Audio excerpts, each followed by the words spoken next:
In White. You're listening to BBC Introducing in Oxfordshire and Berkshire. I'm Dave Gilliatt, and now joined on Zoom by Zach Loizou. Hello, Zach. How you doing? I'm good. How are you? I'm not too bad, thank you. There's a lot going on at the moment as we're moving house at the moment, so it's quite busy, but Yeah? I'm good. So this house that you live in with your good mates who are in a band with you, Here at Last, a Reading boy band, millions of streams, millions of followers on TikTok. You played Hyde Park supporting Take That. You know, you were a success on most metrics, but you accomplished all that without being signed, basically, weren't you? And it was 4 years of very hard work. So give us an idea. What's it actually like living, breathing, singing in a contemporary boy band? The actual boy band side of it was a lot of fun, especially when you get to do it with your best mates. We got to experience everything together, every show, every time your song came out, even the worst parts when you release a song you worked hard on, it just does terrible. You do it all together so it doesn't feel as bad. So actually being in the band was amazing, but especially in the earlier days, it was very, very hard. We had little to no money. We were kind of just living every day okay, we have to make a song blow up or a TikTok has to go viral, otherwise all this is kind of for nothing. So it was a very stressful time, and I don't think I would have been able to do that again on my own. Thankfully, because I was in the band, I've kind of got this smaller pedestal where I can kind of I skipped a lot of the hardships that happened right at the beginning. And it was really difficult back in the day. Definitely, it was a very, very difficult time. But the actual aspect to perform with your friends and going on tour, and as you said, performing at Hyde Park, yeah, them parts were incredible, and you're gonna have those sorts of memories forever. But yeah, in terms of when you're looking at numbers and going viral and that idea, obviously you put a lot of pressure on yourselves, but it was you guys against the world, so you had that unity. Yeah, we didn't have a team. There's loads of other artists that we know that had they have a social media guy, and they have someone that kind of does their makeup and their outfits, things like that. Everything that you ever saw in that band was all of us. Every idea, every song, everything was very much the five of us coming together and working out what the best thing was for the group. So it was definitely difficult, but it was very much that aspect of us against the world, without a doubt. It definitely was that kind of mentality. But I think that drove us. I think that's the reason why, we got the numbers and we got the shows that we got to do, because we had that mentality of just, okay, well, if no one's going to do it for us, we're just going to have to do it. So I think that was kind of what helped us, especially at the beginning. But, we're at the end. We're after the end, because the band split up earlier this year and you did a farewell tour and EP. It must have been emotional closing that chapter of your life. I saw kind of a clip of you guys at your last gig and that sort of thing. And they're obviously buddies, like you say, you live together, you still live together, you still get on. Yeah, it was a very, very sad end, and it happened very, very quick. It was a decision that was made after our tour in February this year. And I don't think I ever accepted it, in a sense. It was kind of difficult. I remember 2 weeks after the band, we decided, before everyone else knew, we kind of obviously sat down and spoke about it. I remember 2 weeks later, I was like, right, I'm just going to go away for a bit. So I went to LA for a little while.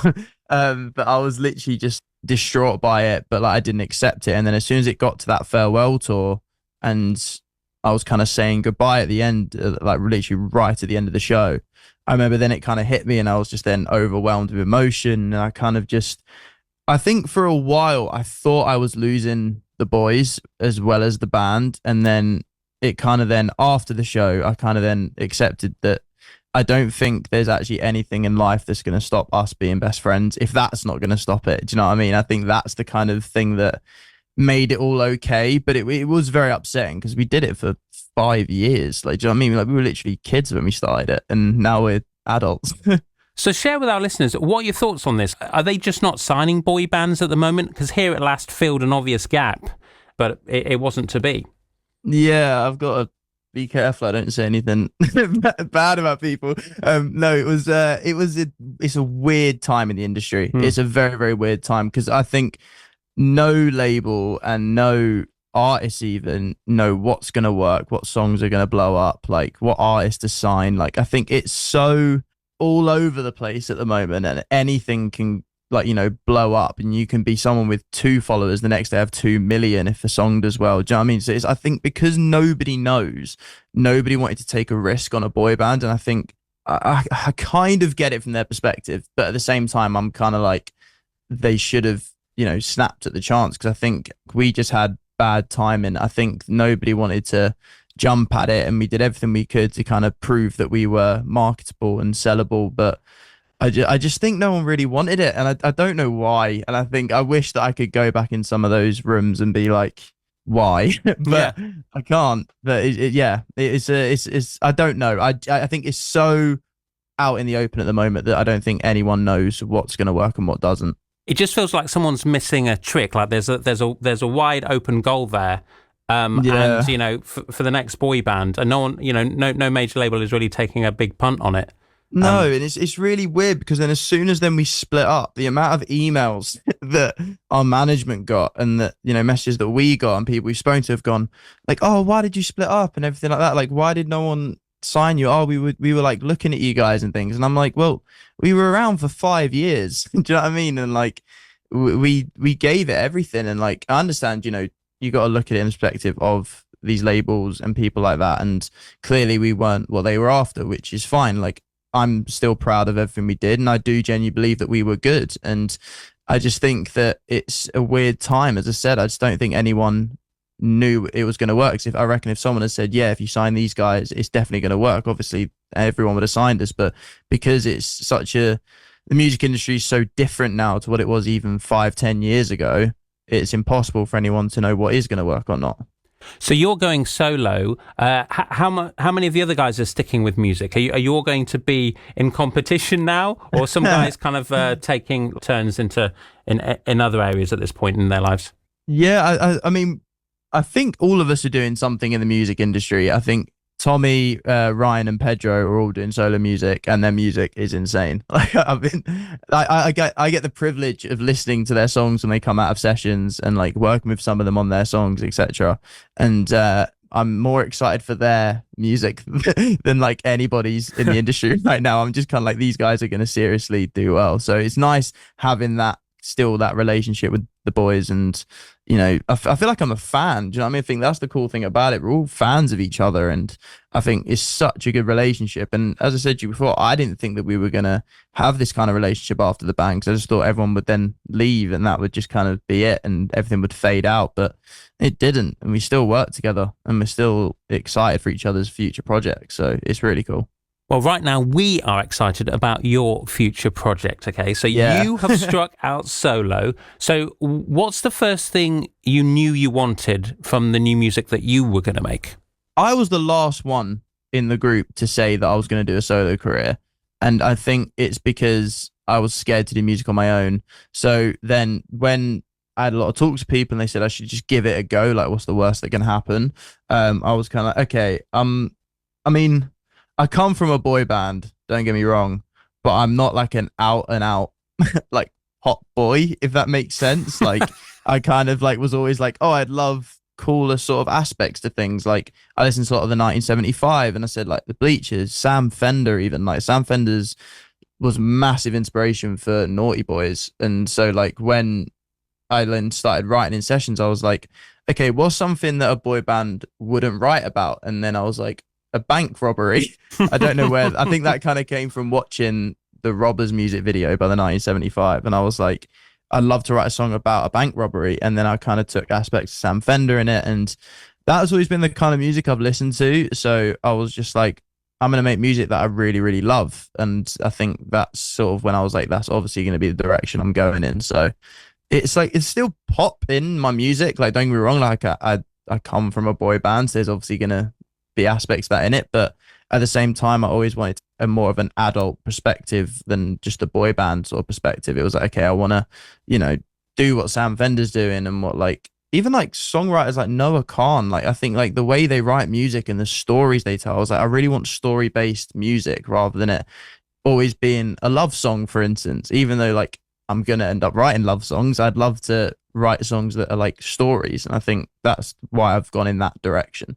Yeah, and it is pop, but it's more indie pop, and you're playing your guitar, and so it just feels Yeah. like a musical growth that is natural for you.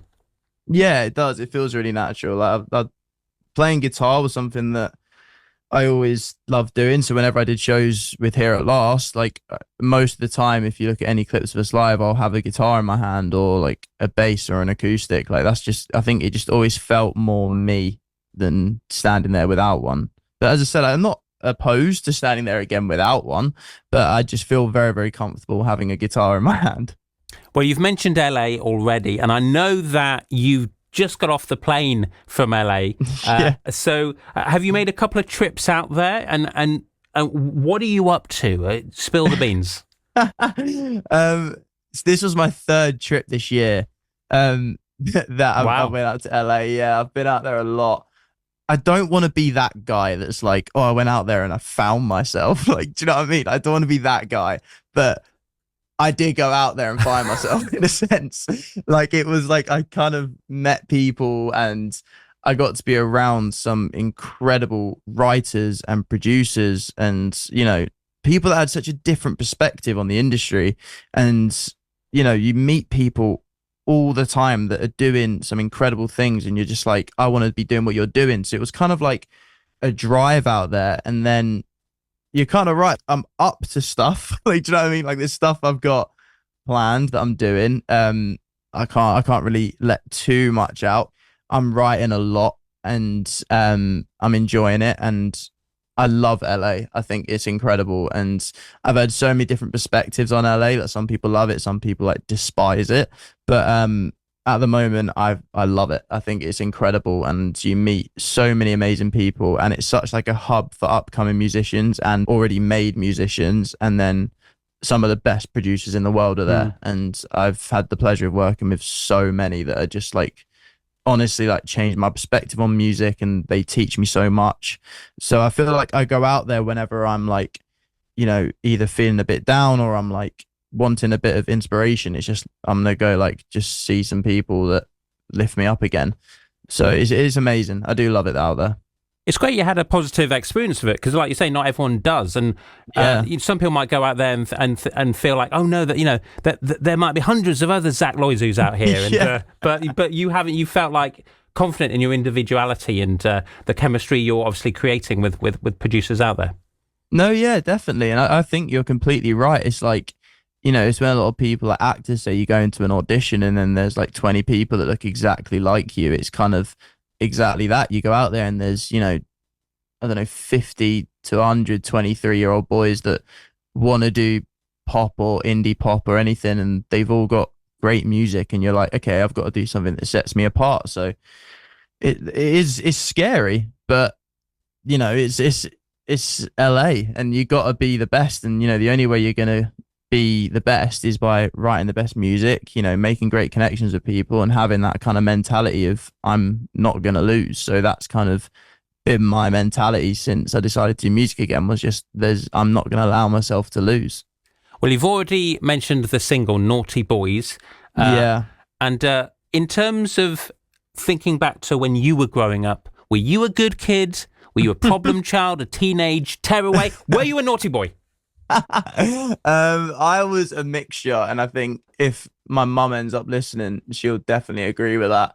I think I was quite a good kid, and then I think when I got into the sort of mid-teenager age, so like 15 to like 17, 18, I was probably a bit naughty. I probably was a bit silly at points, but in general, I was a good kid. I always looked out for people and everything, but I just went. I think most teenage boys do. I think if any teenage boy says they didn't go through a little period of just, not being the nicest guy, I think they're lying, if I'm honest.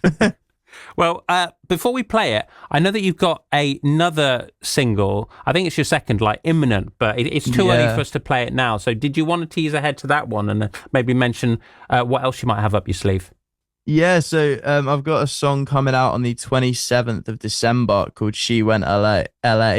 And that is completely about the experiences that I've had in Los Angeles. And this one in particular is just about this girl that I met that literally she threw away everything she had going on in her life, sold everything just so she could live in California. And I thought it was mental, but like she lived like so carefree, like nothing bothered her. Like any issue she had, she'd just be like, who cares? So I Mm. think she kind of helps me think, oh, maybe things aren't always as deep as you think they are. So I kind of was like, when I was back in England, I was in a session with this guy called Jordan Cosmo, who's this incredible producer. And he was like, oh, so like what stories are you going to kind of write about? And that one just kind of naturally came to me. I was like, this girl that I met in LA, I feel like there's a song there. And it would just sort of just wrote itself. Like it was so easy to write the song because she was just one of the most unique people that I've ever met. And I think it was really, really cool to just have been around her because she just like helped me be a bit more carefree. So I just wrote that song and it's coming out and people seem to like it on socials and, the fans seem to think it's incredible. So I'm really grateful for that. And I hope people stream it on the 27th. And in terms of future stuff, do you know what? I haven't decided on my third song yet. I write all the time and I really enjoy writing. And I think around Christmas time when I go home to see my family, I'm probably just going to put my headphones on and listen to all the songs I've written and just go, that's the next one. Or maybe it hasn't been written yet. Who knows? I like to keep things open. There's a lot planned. I want people to know that there's so much actually planned and, in the books, but I don't think I can tease that yet. But in terms of music, there's going to be songs out, every like 6 weeks, there'll be a new song out 6 to 8 weeks. So I'm trying to keep everyone as entertained as possible so they stick around. Well, it looks like an exciting 2025. In the meantime, this is your first play on BBC, introducing as a solo artist. We're going to play it now. Zach Loizou with Naughty Boys, dedicating this one to Zach's mum. And Zach, thanks for coming on the show. No worries. BBC introducing in Oxfordshire and Berkshire. First play.